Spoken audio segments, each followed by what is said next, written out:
And the first words out of his mouth are a disclaimer. The opinions expressed in this talk do not necessarily represent the views of those who've commented on drafts of this work, my colleagues, or the Andrew W. Mellon Foundation. I really do want to stress that. I am here to say things that I hope will provoke you, so please don't confuse this with some kind of policy pronouncement from the Mellon Foundation. If you are live blogging and you hear me say something egregiously stupid, I'd really appreciate it if you attribute it only to me, not to the foundation. Better still, attribute it to David Wiley, if you can. So my talk's in two major parts. I want to tell you a story about how open educational resources could be made not just sustainable, but effectively ubiquitous in higher education, teaching, and learning. The alternative model of production that I'm going to talk about would overcome what I see as the essentially intractable sustainability problems of the way we're approaching open education right now.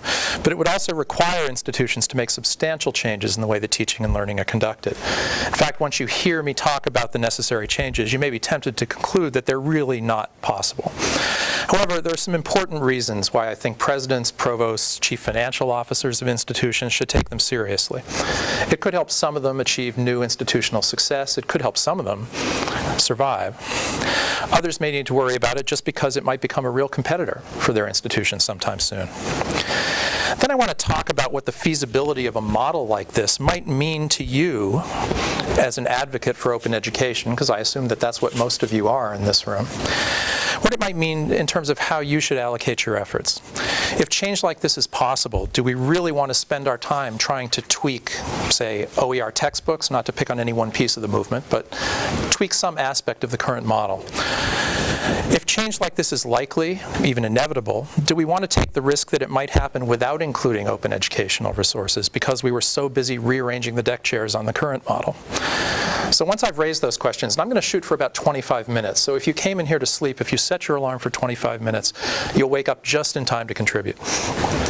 As soon as I'm done, I'm going to throw the floor open for discussion. So let's get started. I am going to talk pretty fast. I've got quite a bit to do, and I'm going to be doing a lot of reading. I'm sorry, but I haven't memorized this story, and I want to make sure that I get it right for you. So the alternative model of OER sustainability that I want to put forward is a fusion of four complementary ideas that work together to generate open educational resources as the central primary work product of student learning and campus teaching and learning performance. Rather than trying to diagram how it's going to work, I want to tell you the story about what a model like this might look and feel like from the inside. I'm going to set it at a place I call Southeast Northwestern State University, a middle-tier public institution somewhere in the heartland. My heartland, your heartland, any heartland. So imagine for a moment that you're a first-year student starting your first trimester at good old SNSU. The year is 2014. SNSU switched to the new model 3 years ago. The new model uses a full calendar year trimester system in which you'll be off campus for a third of the year, but still studying online. You knew about this when you applied. The extra earning opportunity from being away longer was part of what attracted you. But you didn't know or care that this lets SNSU increase the size of its student body by 50% without expanding the campus, decreasing campus utilization costs per student drastically to levels that no traditional model American institution can match. What you do know is that SNSU's costs per student have been decreasing over the last 3 years, where every other campus you looked at had annual increases of 10% or more. The lower cost of an SNSU education was a big reason why you chose the school, though you were impressed with their facilities, location, and law school admission rates as well. That campus tour guide was pretty cute, too. You received a work-study assignment to the financial aid office as part of your package, so you figured you'd be making photocopies or something.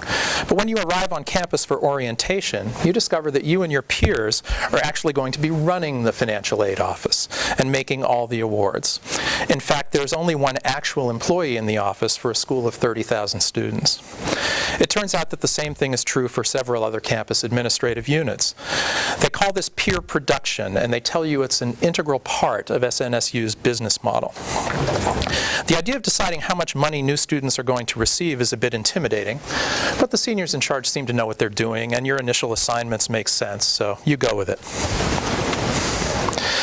Also during orientation, you were introduced to the campus online teaching and learning environment, which holds all the core curricular materials for all of your courses, as well as collaborative instructional software tools, including your currently empty student portfolio.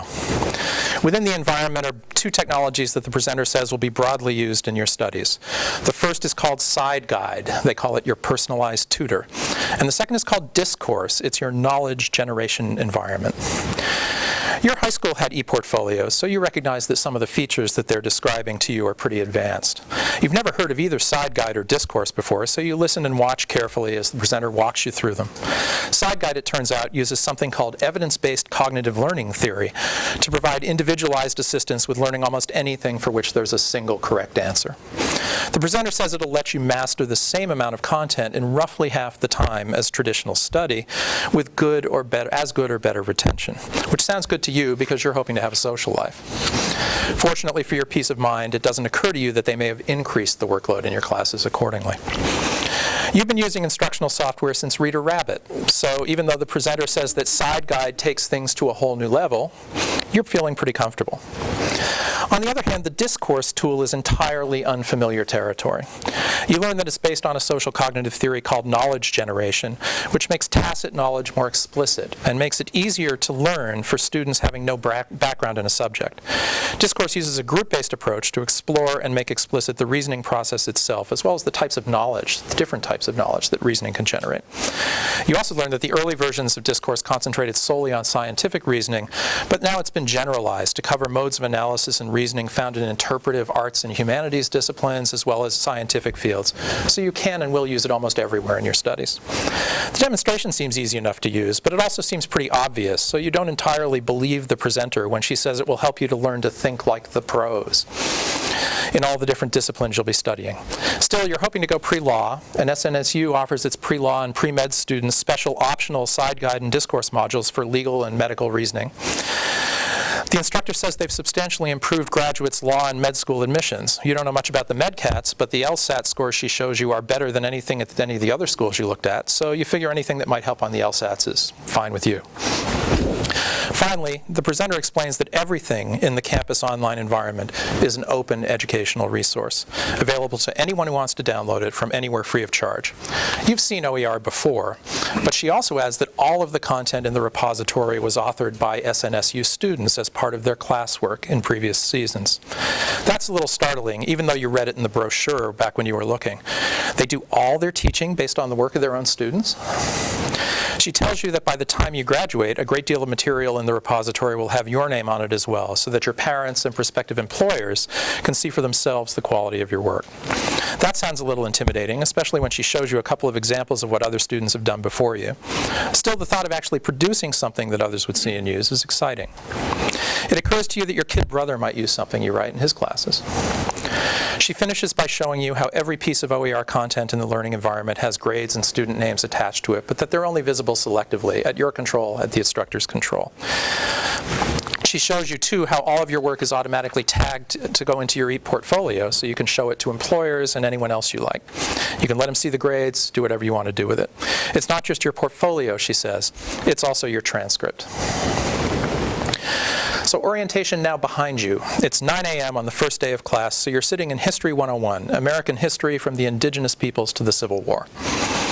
The first thing you notice is that it, like all the other initial class meetings on your schedule, is held in a computer lab. The instructor enters, introduces herself, and divides you into teams of 5. She then displays on the main screen a large body of open educational content, each tagged with the course number stored in the online environment. There are texts, images, audio, video, ebooks, case studies, SideGuide tutorials, a discourse environment, even a bunch of computer games with titles like Masters of the Triangular Trade. This set of materials, she tells you, is the curriculum for the class. You may supplement it with any other information you can find, primary materials, secondary materials, interviews with others, consultations with faculty, or OER from other colleges, other classes. You can even ask her to lecture on something if you think it will help, although she smiles and adds that you better have a pretty good reason if you expect her to lecture. The point, she says, is that you're going to learn this together by teaching each other. You learn by doing, then by teaching, she says, repeating the campus motto. From now on, she adds, you won't meet as a full class again. Instead, each group will have a weekly check-in meeting with her, as well as weekly time slots to get together to work. Groups will come together with other groups periodically for peer reviews, and you can always talk to whomever you like. But there's no lecture, so there's no reason for everyone to sit in the same room facing the same way for 3 hours each week. Instead, you and your group have 2 basic assignments for the trimester. You'll spend the first half of the course evaluating the existing body of content and write an evaluation of its strengths, its weaknesses, where it has gaps that need filling, and where it could or should be extended. That sounds easy enough until you realize that in order to assess all this material, you're going to have to learn all of it, at which point you start to wonder whether Burger King needs a new assistant manager. She says that you're going to work as a team for significant parts of the assignment, being assessed on both your group participation and your individual performance, your ability to teach as well as your ability to learn. But you'll also need to demonstrate individual competence in all the major topics in a couple of quizzes along the way. Each of you will draft your own section of the group's assessment report, which will be the class midterm. In order to ensure that you don't specialize too much in your own section, sections will only be assigned about 3 weeks before the report's due. She says you'll use peer review as part of the grading process. Your report will be graded individually and as a group for its thoroughness, its depth of understanding, and the quality of its reasoning. So she suggests that you do part of your group work in discourse to improve your understanding of how historians reason and argue in order to ensure that you have the tools you need to excel. Next, she says that you'll spend the second half of the trimester making a contribution to this corpus of open educational resources. That contribution may involve replacing old or inferior content, filling gaps, or enriching what's already there. She says your contribution will be judged by several methods and several standards: its quality, its importance according to your own analysis of what's needed most in this corpus, a peer review by students in other sections of the course, and her assessment of what she calls the disciplinary awareness of your work, by which she means whether you use evidence and reason the way that historians do. She notes that your work will also be judged on its packaging because all of the materials must meet the campus accessibility guidelines and must be copyright cleared. You don't get extra points for using rich media, but you do get points for using appropriate media to make your argument, and help is readily available for using rich media tools. She then tells the teams to get started. As you introduce yourselves, you discover that everyone's planning to major in something different. And none of them are planning to major in history, so you're a bit worried about who's going to take charge. Still, as your team looks through the class materials together, you see that former students have left all kinds of tips and getting started guides in the online environment. So by the end of class, you're starting to feel comfortable that you can divide up the work and still all do well in the course. You don't quite work it all out, but you agree to check back tomorrow and try to finalize things. So over the next few weeks, you get into a rhythm. It turns out that all your other courses are essentially run on the same model. SideGuide turns out to be hugely better than Reader Rabbit. You don't know it, but you're already twice as far along in the curriculum as you would be in any traditional course. In fact, you're starting to master content that traditionally wasn't taught until upper division courses. Sure enough, too, you start to see what they meant about discourse. The way it works in physics really is different than in English. But at the same time, it's the same software environment in both places, and that makes it easier. It's even a little interesting to see how differently the two disciplines approach solving problems. In fact, based on the way things are going in discourse, you begin to think that you might be a physics person rather than an English person, which is odd because you'd selected English as a pre-major during orientation and you hated physics in high school. In fact, you weren't even, by any stretch, the best performer in your physics group in the first few days of the class this year. But it turns out that you just needed a little difference in approach to master the details, and SideGuide has been a huge help in getting you up to speed. Once you started pulling your weight, it's become apparent to you and your team that you already think like the physics pros. Your teammates are looking to you for some peer teaching. You're starting to think about what kind of contribution your group's going to make to the corpus. But it's in history that your team already has the best idea for a final project. You're thinking about extending the triangular trade computer game that's already in the curriculum to include the impact of slaving patterns on cultural dissemination from Africa to the Caribbean and into the US. Some of your teammates are music and cultural anthro majors, and they've got all kinds of passion about this and some very tasty art and music media resources. So this seems like a great idea to you. You've even run your project by the prof. She thinks it's exciting. She offers a few pointers, including reminding you that part of your mandate is to make a contribution that reflects the way historians amass evidence and present arguments. So you better make sure that the plans you have are appropriate. Back to discourse you go to model out the arguments you plan to use and check them against the examples for the historians. Talk Talking with friends who are taking courses in biology and music and foreign language, you discover that their experiences are a little bit different and that the online work is supplemented by some kind of a lab or rehearsal performance space. But even there, computer-assisted learning tools are helping them work more productively. And your music friends tell you that they're testing out a version of discourse that works with music instead of text, which sounds really cool. A few weeks later, you head home for your first visit since you left.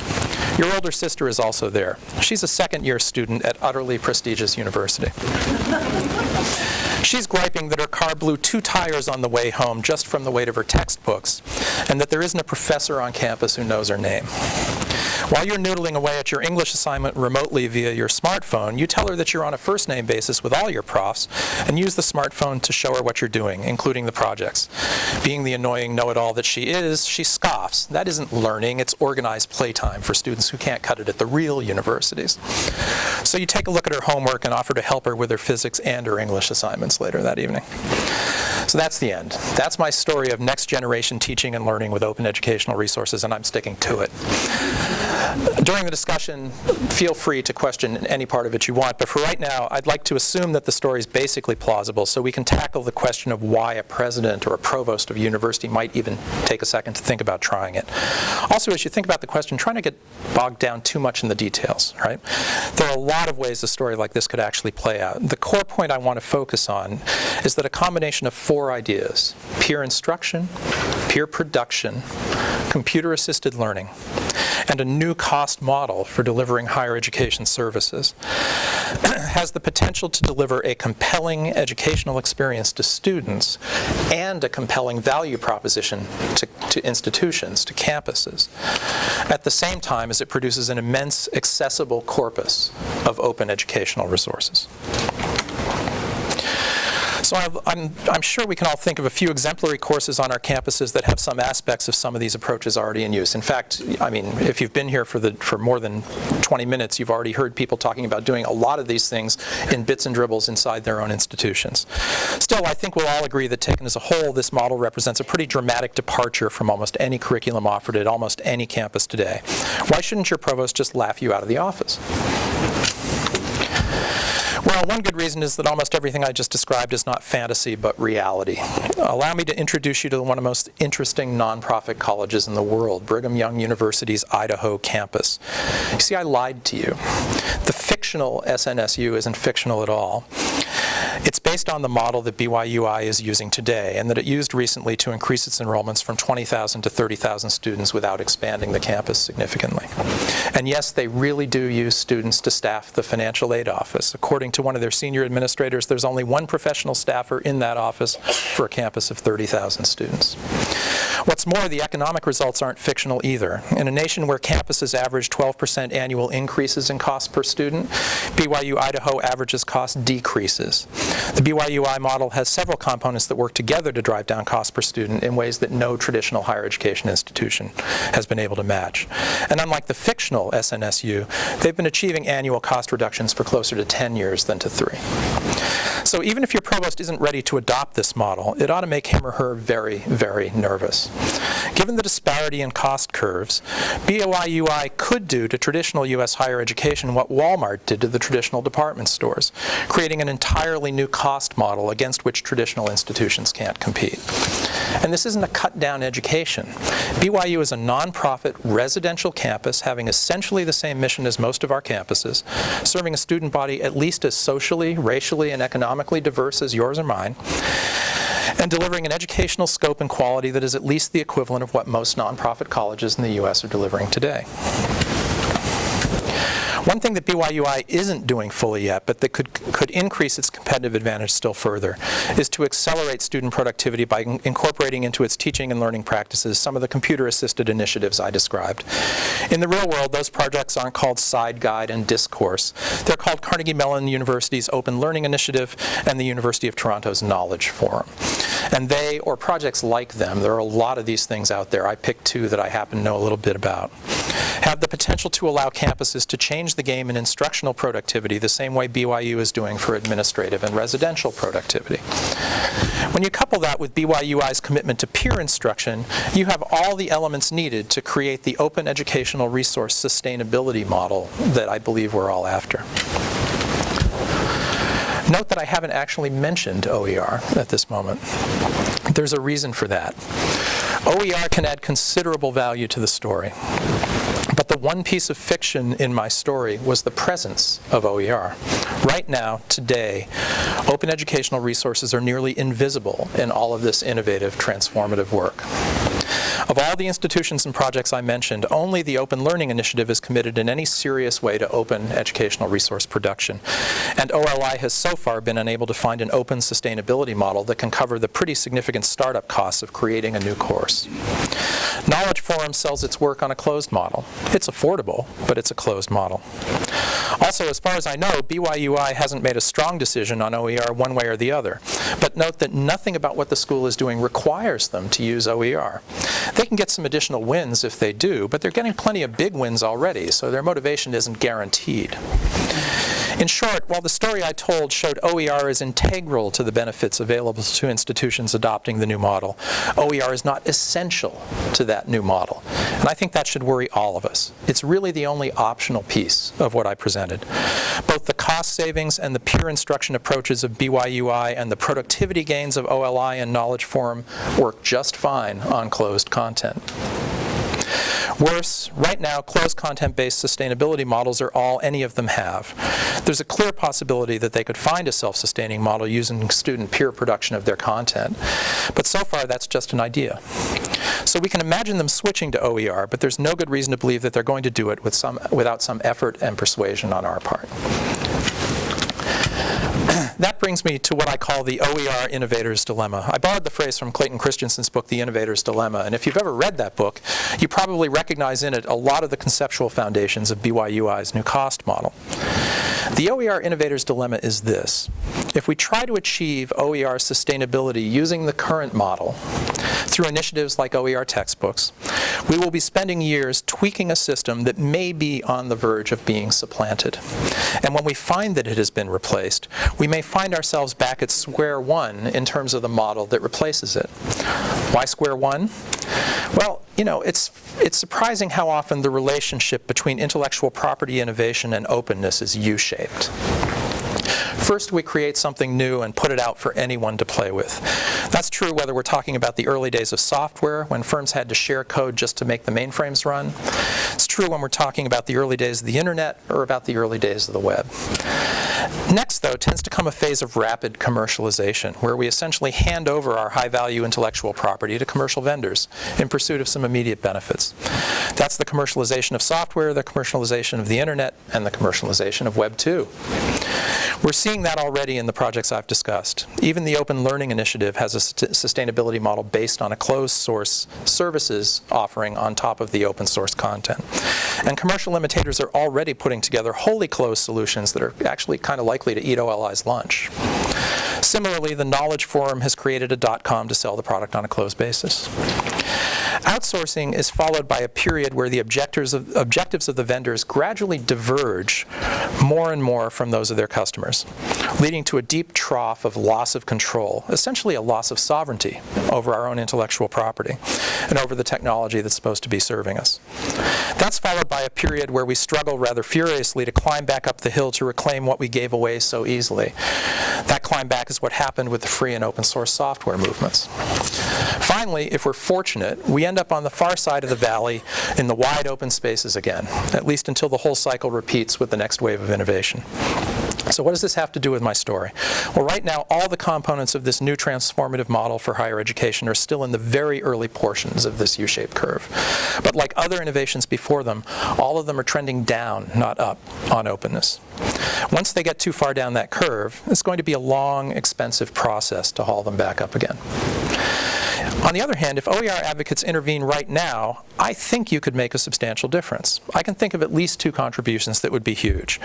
The first is creating a proof of concept version of something like this peer production model, using tools like OLI and the Knowledge Forum or any other cognitive learning theory-based tools that you find data-driven and persuasive, and thereby showing the projects how to develop open, not closed, sustainability models.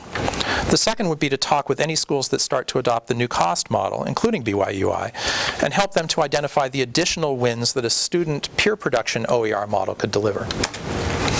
What sort of wins? Well, I'll break them into three groups, starting with the institution, then faculty, then students. The institutional wins in this project mostly concern stature and competitiveness. By reducing costs while sustaining or enhancing quality, an institution becomes a serious threat to all of its peers, and quite possibly to institutions several rungs up the status ladder. By practicing maximal openness in student work, the institution makes its performance fully transparent to all of its external stakeholders, parents, legislators, donors, employers, maximizing the impact of its increased competitiveness. Finally, by recording all teaching and learning as open educational resources, the institution retains and continues to benefit from the intellectual property that its teaching and learning efforts have generated, even after the faculty and students involved move on. That's a pretty big issue for smaller schools that routinely make risky hires of bright young faculty who stay for a few years only to go off somewhere else when they really hit it big. For faculty, the benefits are tied to the change in how they relate to students as well as the change in the students' performance. Students become junior scholars even as early as the first year. They're more likely to make good research assistants, which can only help faculty at mostly teaching institutions.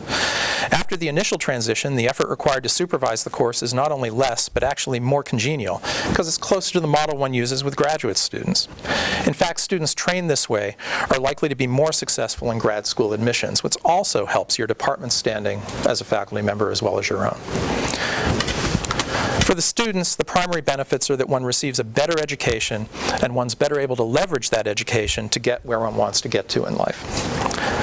So let me close by posing to you again the OER Innovators Dilemma. If you have a free hour to devote to furthering the cause of open educational resources this week, how should you spend it? Should you try to tweak some aspect of, say, OER textbooks? I'm sorry, I keep picking on textbooks. It's nothing against OER textbooks. Or should you spend your time working to integrate OER into the new cost and new learning model? One option is low risk, but quite possibly low reward. The other option is high risk, but quite possibly very high reward. Which one do you choose? So with that question, I'd like to open it up for discussion. Thanks very much for your time.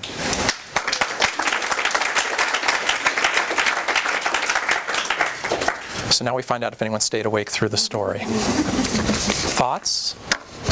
I just had a very quick question. Not all that relevant, but the BYU's, you'd mentioned 10 years. Is that how long they've been using this model? I'm not an expert on the history. Yeah, the question was how long has BYUI been using this model? I don't want to pass myself off as an expert on that. They've got a lot of materials up on the web. And as with most things, they've been phasing in a lot of this stuff over time. So depending on exactly what you're talking about. But they've been at this for a while now. David? Is David? Yeah. Do you have any notion of how long? I defer to John. Okay. I'd say most of the activities happened in the last 5 years. Okay. Question in the back. How do you implement that graduate student mentor program with 500 undergraduate students? How do you implement it with 500 undergraduate students? Well, You're solely responsible for? in the graduate faculty, you only have a limited number of students. Right. Faculty number.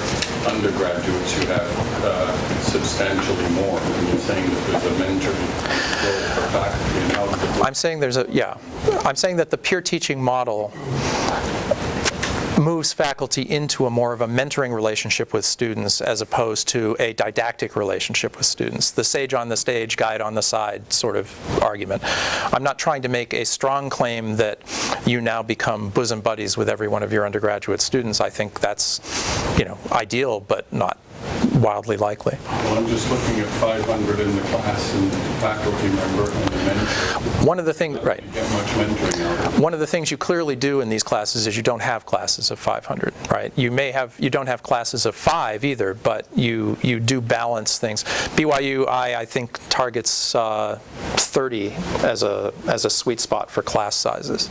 So that there are essentially, 6 teams of 5 possible to you in the class. And so they offer more classes for that.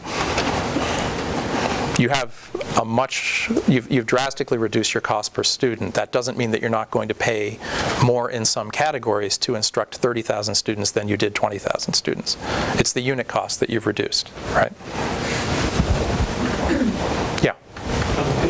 Thanks for an interesting talk. It seems like that you're proposing or discussing a number of factors working together. And in some ways it's a bit challenging to sort of disentangle one from the other.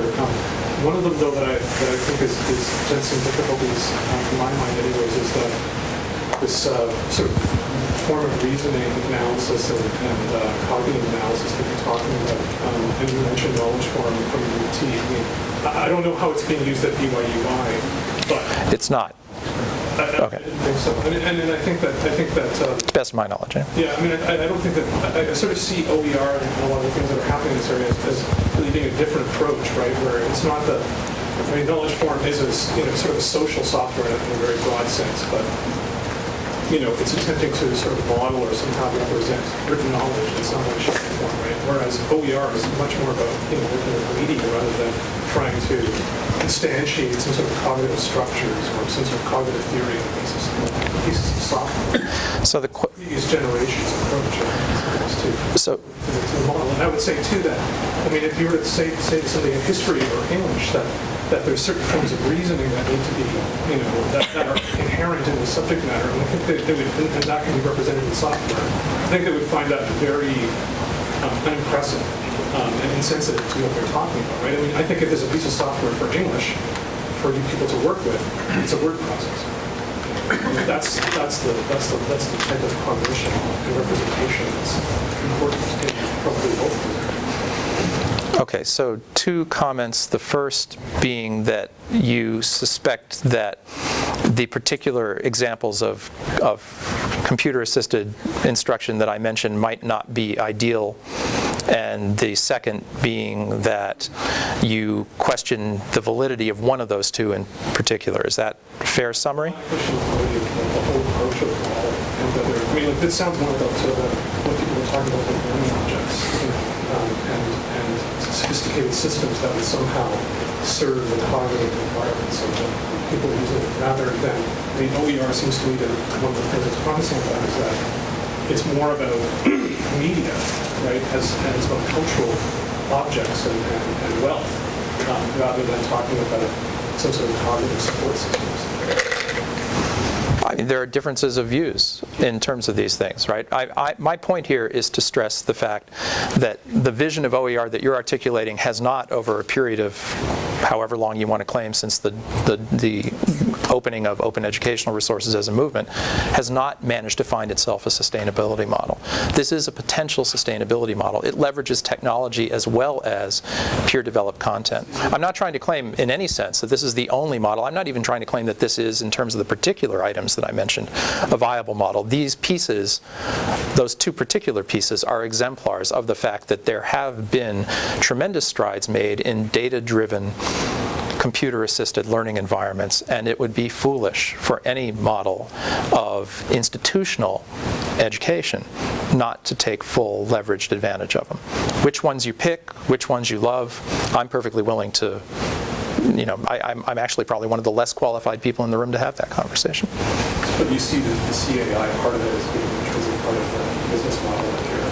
I'm seeing it as I think you better get used to it, even if you don't like it, because I think the future of higher education is fewer institutions with much larger student bodies. Yes, but I'm saying, is CAI necessarily a part of that? Well, Carnegie Mellon claims that they're getting students through their core classes in places like physics and math and fluid dynamics twice as fast with the same or better retention. Why wouldn't you use something like that? I mean, at that point, there's a certain aesthetic squeamishness that I'm willing to put aside in favor of the results. I'm just talking about the evidence and what's going to happen. Yeah. There's another, David, was it you or somebody back there raised it? Well, I was just going to say, just because you generate a lot of data and you have a lot of data available to you doesn't mean you have to leave the decision making based on that data up to an supposedly intelligent system. I think there's a role for a person to still come in and monitor that data, use that data as a point of engagement with the student in very small, maybe like micro-tutoring sessions. Yeah. That might also be mediated by technology. And in fact, one of the I don't think we need to assume full-on CAI just to leverage the power of data we can capture and manage and work with. No, and in fact, some of the better projects right now are doing exactly that. They're following the same model of computer-assisted anything, which is trying to find the right balance between what the human can do and what the machine can do well. Right. Sorry. Chris, I really liked your I really liked your story, and I actually teach a class where I could probably kind of start doing that model. And so as you were talking, it might take a semester or two, but so it seemed feasible until I realized the intellectual property restrictions that students have. And as best I understand it, I can't tell students that you can't get a grade in this class unless I can publicly publish everything you produce. I mean, students own their own stuff, and I can't make a condition of enrollment an open license. And Why not? yeah, good question. Why not? I'm just saying, but it's like I was running with you the whole time, and then I got this little student who said, here's the paperwork that says, and so the sustainability, the content getting better over time, I'm buying into it, and I'm nodding, I'm following, I'm liking it, and particularly certain topics. So two possibilities, right? One possibility is that you're right, and perhaps if only in some states, and only in some environments, and only in some nations, you can't make that a condition of enrollment. You know, those kinds of laws are laws that, I mean, an admissions offer is a contract. Right, an admissions offer is a contract. One assumes that there's some flexibility in terms of the terms of that contract, which may be affected by laws and regulations on a higher level. But nothing prevents students from doing this voluntarily, and students in a model like this have some strong incentives to do so, because once it's out there to be used, it's out there to be tested, you know. So it's the solution is to almost teach two classes, in a sense. One class that produces public content, the other class that's a little just more traditional. Teach one class and just have the content that's open pass through the boundaries of that class, and the content that isn't not. In 5 years, there are probably 15 classes of asking students, please be listening, very comfortable doing a single student say. That would be my expectation too, but you'll find one if you do this long enough, right? In this particular case, might you want to distinguish the power that you as an individual instructor have with the particular paradigm that an entire institution would operate on, and that this would be something that students would know going in the front door, and they could sign on yay or nay as part of the institution, as opposed to you as one individual instructor trying to do your own thing in a different system? Yeah, I mean, for me, it's not so much that I want to own it, it's just that I want them to license it in a friendly way that we can all use it. It can still be theirs. What I'm saying is, you as an individual instructor, probably, you're right, you have those limitations, but he's talking about an entire university that would say, this is our policy as an institution, is more powerful than what you as one instructor can do. Well, the faculty of Harvard certainly hope so when they pass open access, statements. We're down in the weeds. We've got probably 4 or 5 minutes left. Let me drag you back up to the conceptual level. The whole point of this story was to try to make an argument that maybe, just maybe, if you want sustainable OER, you need to hitch the wagon to the right horse, and that the right horse might not be the existing model and small incremental tweaks to the existing model, but might actually be something quite radically new. And that in particular, if it's really going to succeed, you have to look a little bit past teaching and learning and look at the economic roots of whatever that new model is, because it is the economic roots that will not only determine its success or failure, but will also drive what is possible for OER in that context in terms of sustainability. Did I persuade you? Yes. Are you now, I mean, if you had to make that OER Innovators Dilemma choice in terms of how to spend an hour on OER in the next month or two, would you spend it differently because of this conversation? We have one vote. I'd want to sign up with that university. No? No, I wouldn't. I mean, Okay. I don't see it as like an alternative, right? It's not like, burn the boats and go in some other direction. To me, it's a gentle change, not a, I don't have to burn the boats to do what you just said. I don't have to give up on everything that's comfortable. I can evolve to what you just said. Okay. Is that a widely held view? Yeah. One of the things that I was thinking about as you were talking about this is the role of the instructor in this, right? And formal assessment and those kinds of pieces of it. And so I agree with you. I think that the idea of going gently into this and including not just the student's work, but the instructor's assessment of that work possibly as an artifact as well might be part of the model. So how are you going to go gently into a model that increases the enrollment on your campus by 50%? Yeah. For sure. Well, That means we we can't pick up on my my campus, summers. but we're already at Summers that. up?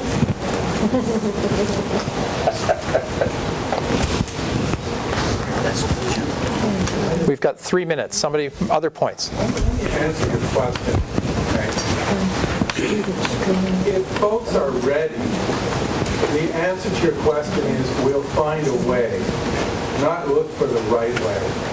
And I think some of the feedback here is maybe folks just aren't ready. They're open to hearing, to listening, to exploring, but they're not ready to take that plunge of finding a way, because there is no right way.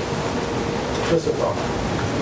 Can't the gentle way be one person starts it in their course, though, and starts having students do that, and that filters through the institution? If it's one person, We're all doing that? if it's one person at BYUI, right? Because if that model gets established using closed content, Right. you're back to square one. That's the crux of this, right? The train may leave the station without you if you stick to gentle. But if the course that starts with doing this is open content, and the students' work is open content just within that course, then that's a gentle way of exploring it for the institution and providing a model for the institution who maybe isn't ready to make a jump all at once together, right? It's a big risk. Well, yeah. Has that been working? Has anybody achieved institutional sustainability on that model at this point? I mean, it's a perfectly reasonable, intuitive way to go. I'm asking ruthlessly, pragmatically, has it worked? I was just going to suggest a modest proposal at the instructor level. Why don't you go to your dean and say, I want to try this new model in my course, and I'll take 50% more students. The question is, what rewards would you give me if I was to increase 50%? Make it worth my while. And that's the question the faculty will ask. The recording is computer. The reward system are the barrier. The culture of the university has a whole bunch of rewards systems that are barriers. This organization said, hey, it's worth it. We're going to change the rewards. To realign these things and make it happen. Let's cleanly separate the economics from the teaching and learning, right? The student class size doesn't increase by 50%. In fact, the student class size, I suspect, I don't know what UI was doing before, probably went down a little. It's the institutional capacity as an institution that went up 50%. So that particular innovation is not one that you can leverage as an individual instructor. It has to be leveraged at an institutional level. Now, maybe there are others, right? I'm really not here to provide answers. I have no answers. These aren't answers. These are simply pointers to questions that I would encourage you all to think pretty hard about. One way my organisation has capacity to take in large student numbers, and we service about 30,000 learners by distance. We enrol almost every day of the year, bar 2 days, I think. And also, most of our learners' progress, time-wise, is driven by the learner. And so this really, I mean, it has all sorts of benefits. It suits people who are working and wanting to increase their qualifications, all sorts of different situations. But if a learner wants to accelerate and go really fast, that's fine. They can do that. And in practice, I mean, our teachers have quite large numbers of students, far more than in a face-to-face class. But in practice, it's like every single bell curve. You'll get some at one end, you never hear from them. They work through all their stuff, bang, bang, bang. On average, they tend to be average. Others, the other end, they're on the phone all the time. They're sending 3 emails a day, etc., etc. So there are lots of different ways that these things can be managed. One last point, and I do think we have to wrap. I was just going to ask what drove BYUI to do that. Was it the faculty or the president or the trustees, or where did that? I'd encourage you, BYUI has been very generous in putting up on the web, openly, tremendous amounts of reading material about why they've done this, what their experience has been. I do not understand why more people have not read it, but it's up there. A lot of it's a faith-based institution, so there's a mission issue there that is not identical to that of public higher education institutions. But I'd encourage you to read them. There's a lot of interesting information about why they're doing it, and not only that, but about what they found. So a lot of sort of pragmatic questions about how do the faculty react to this, those kinds of things are already up there. Experiences of implementing peer teaching, already up there.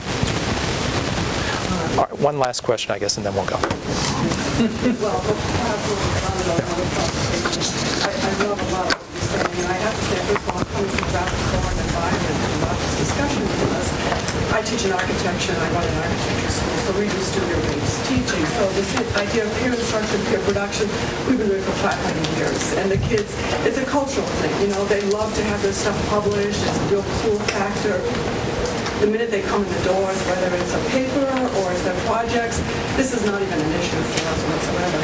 But what I'm intrigued by, and have been intrigued for the past 6 months as I try to reorient my school, is if you do get through all of this other kind of slightly more rote education, whether it's discursive or fact-based, in half the time, what do you do with the rest of the time? Yeah. And the rest, and my provocation is exactly that, because all I keep hearing from everybody is, well, we fill it in with more OER.